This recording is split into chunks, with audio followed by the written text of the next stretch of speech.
Shalom, selamat pagi Bapak Ibu Saudara-saudari yang saya kasihi di dalam Kristus Yesus.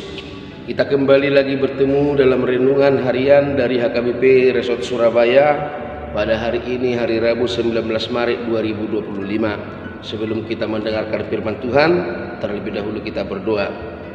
Kami mengucap syukur kepadamu Bapa di surga atas segala kebaikan-Mu, atas segala kasih setia-Mu yang menyertai kami, di mana saat ini Tuhan kami bersuka cita atas kesehatan yang Tuhan berikan, terlebih satu hari yang baru yang Tuhan berikan kepada kami. Bapa, sebelum kami beraktivitas, kami ingin terlebih dahulu menyampaikan hidup kami, menyerahkan hidup kami kepadamu, dan kami ingin terlebih dahulu mendengarkan firman-Mu, karena kami yakin dan percaya firman-Mu adalah pelita bagi hidup kami.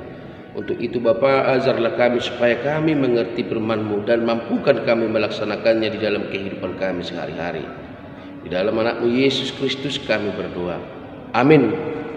Bapak Ibu Saudara-saudari yang saya kasihi di dalam Kristus Yesus, firman Tuhan yang menyapa kita pada pagi hari ini tertulis di dalam kitab Hesekiel pasal 37 ayat 23. Hesekiel pasal 37 ayat 23. Demikian pembacaan firman Tuhan. Mereka tidak lagi menajiskan dirinya dengan berhala-berhalanya atau dewa-dewa mereka yang menjijikkan, atau dengan semua pelanggaran mereka. Tetapi aku akan melepaskan mereka dari segala penyelewengan mereka, dengan mana mereka berbuat dosa dan mentahirkan mereka, sehingga mereka akan menjadi umatku dan aku akan menjadi Allahnya. Sekali lagi saya bacakan Bapak Ibu Saudara-saudari. Mereka tidak lagi menajiskan dirinya dengan berhala-berhalanya atau dewa-dewa mereka yang menjijikkan, atau dengan semua pelanggaran mereka. Tetapi aku akan melepaskan mereka dari segala penyelewengan mereka, dengan mana mereka berbuat dosa dan mentahirkan mereka, sehingga mereka akan menjadi umatku dan aku akan menjadi Allahnya. Demikian pembacaan firman Tuhan. Bapak Ibu Saudara-saudari yang saya kasihi dalam Kristus Yesus, firman Tuhan yang kita dengar barusan itu adalah janji Allah yang diberikan kepada Yehuda atau Israel Selatan, yang mana mereka sedang dalam pembuangan di Babel. Mereka mengalami kejatuhan. Tentu Bapak Ibu Saudara-saudari, kita bisa merasakan bagaimana ketika seseorang itu mengalami kejatuhan. Situasinya itu sangat menyedihkan, situasinya itu sangat menyakitkan, bahkan senyum atau tawa kebahagiaan akan jauh dari hidup mereka. Dan seperti itu yang kita lihat dalam kehidupan Yehuda atau Israel Selatan di pembuangan Babel. Mereka tidak punya harapan lagi. Mereka sungguh sangat terjatuh. Mereka sungguh sangat merasakan sakitnya kejatuhan mereka di pembuangan di Babel. Mereka dikuasai, mereka dijajah, tidak memiliki kemerdekaan, tidak memiliki kebebasan, bahkan termasuk dalam menyembah Tuhan Allah pun mereka tidak diperbolehkan. Tentu Bapak Ibu Saudara-saudari, di situasi yang demikian mereka butuh penolong. Mereka butuh orang untuk mengangkat mereka dari kejatuhan itu. Mereka ingin dipulihkan, mereka ingin ditransformasi dari kehidupan yang menyedihkan menjadi kehidupan yang layak, atau bahkan sebagai bangsa pilihan mereka menginginkan status itu kembali kepada mereka. Lalu saat itulah Bapak Ibu Saudara-saudari, Allah menyampaikan pesannya. Saat itulah Bapak Ibu Saudara-saudari, Yeskiel menyampaikan kepada mereka bahwa janji Allah itu akan tetap berlaku bagi mereka. Allah itu setia, Allah akan mengangkat mereka. Allah tidak lagi menajiskan dirinya dan dengan berhala-berhalanya atau dengan dewa-dewa mereka, tetapi atau dengan semua pelanggaran mereka, tetapi Allah akan melepaskan mereka.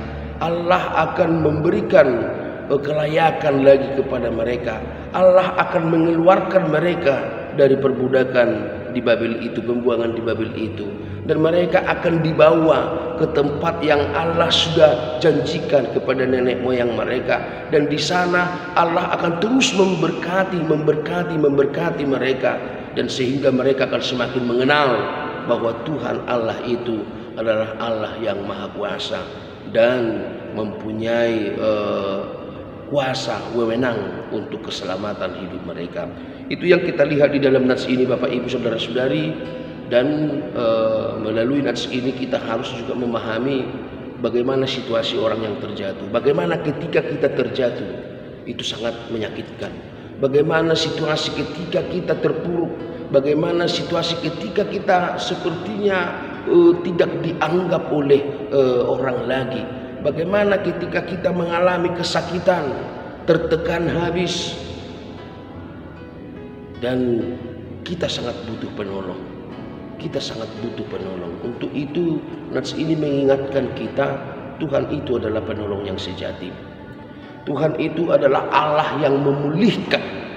Tuhan itu yang mampu memulihkan keadaan kita. Ketika kita terjatuh, Tuhan berjanji akan memulihkan kita, akan menyelamatkan kita, akan memberikan uluran tangannya kepada kita untuk mengangkat kita atau menarik kita dari situasi kejatuhan yang menyedihkan itu. Sekarang yang menjadi tantangan bagi kita, Bapak Ibu Saudara-saudari, apakah kita menyambut tangan Tuhan itu? Apakah kita bersedia menyambut tangan Tuhan yang telah diulurkan untuk mengangkat kita dari keterpurukan kita, dari situasi kejatuhan kita? Apakah kita mau? Itu yang menjadi permasalahan. Dan nats ini mengingatkan kita, Allah satu-satunya yang dapat memulihkan keadaan kita di saat situasi kita terjatuh.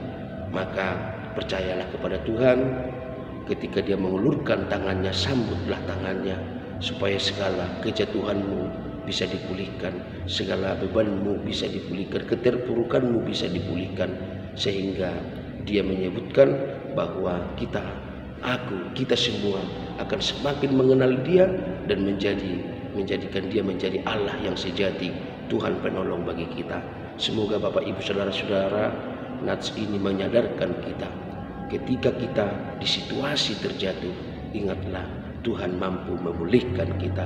Sambutlah pertolongannya, sambutlah uluran tangannya di dalam iman yang sejati. Amin. Kita berdoa. Terima kasih Bapa di surga, untuk firman-Mu yang menyapa kami pada pagi hari ini. Tuhan mengingatkan kami, Engkaulah Allah yang memulihkan. Engkaulah Allah yang mampu mengangkat kami, menarik kami dari situasi kejatuhan, keterpurukan kami. Untuk itu Bapa, ajarlah kami untuk menyambut uluran tangan-Mu dengan penuh percaya bahwa tiada yang mustahil bagi-Mu. Berkatilah kami semua orang percaya kepada-Mu, berkatilah semua jemaat-Mu dimanapun berada. Biarkan kami satu hari ini Bapa beraktivitas, dan ajar kami untuk selalu mengandalkan Engkau di dalam setiap kegiatan kami. Hapuskan kami dari segala dosa pelanggaran kami, supaya kami layak menerima berkat. Terpuji, termulialah nama-Mu Bapa, sekarang sampai selama-lamanya. Amin.